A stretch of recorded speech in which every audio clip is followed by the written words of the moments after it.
Language कोई भी हो, इंग्लिश, उर्दू, अरबिक या फ्रेंच, लैंग्वेज का सबसे इम्पोर्टेंट कंपोनेंट होता है राइटिंग।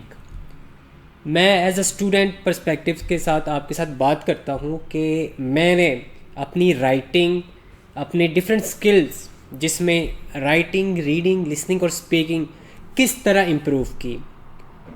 मैं भी लिखता नहीं था, कभी लिख लिया, कभी ना लिख लिया।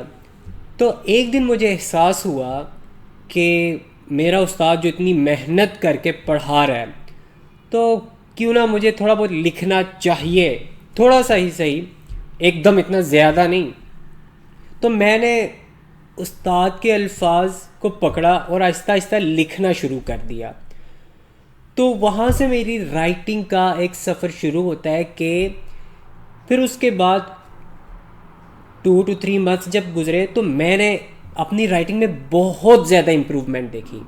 सबसे पहले इम्प्रूवमेंट मैंने ये देखी कि मेरी राइटिंग अच्छी हो रही है, राइटिंग बेहतर हो रही है।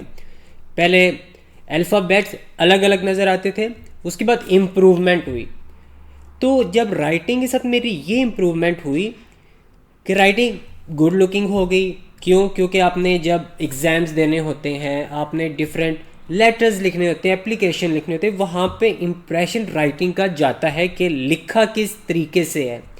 नेक्स्ट राइटिंग के साथ मेरा ये हुआ कि मेरी जो वोकेबलरी है, vocabulary is a very important thing कि आपने अल्फाज का चुनाव करना पड़ता है। अल्फाज को बोलने के से पहले आपने सोचना पड़ता है।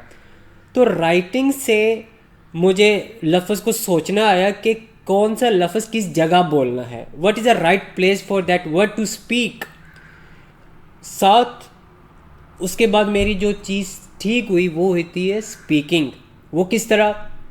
राइटिंग के साथ जब आप लिखते हैं ना, राइटिंग को लिखते हैं, तब आप सोचते हैं, सोच के आप वो लफ्ज़ लिखते हैं, राइट डाउन करते हैं। राइट डाउन करने के बाद आप वो लफ्ज़ बोलते हैं। बोलने से आपकी स्पीकिंग स्किल्स इम्प्रूव होती हैं। हमारे यहाँ एक बहुत बड़ी मिथ है कि आप स्पीकिंग ठीक कर लेंगे आपकी पूरी लैंग्वेज ठीक हो जाएगी। ऐसा बिल्कुल भी नहीं है, बिल्कुल भी नहीं है। सबसे पहला बेसिक स्टेप होता है राइटिंग। जब आप लिखना शुरू करेंगे आपके साथ साथ चारों स्किल इम्प्रूव होते हैं, राइटिंग, रीडिंग, स्पीकिंग और लिसनिंग।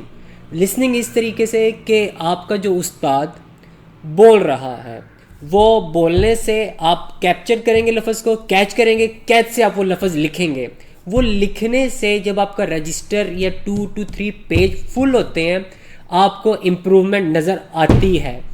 और इसके बाद जो स्पीकिंग स्किल है, जो लिखा हुआ है उसको आप जब रीड अलाउड करते हैं, बोलते हैं, सही प्रोनाउंसिएशन के साथ जब आप बोलते हैं, उससे आपकी स्पीकिंग मज़ीद बेहतर होती है।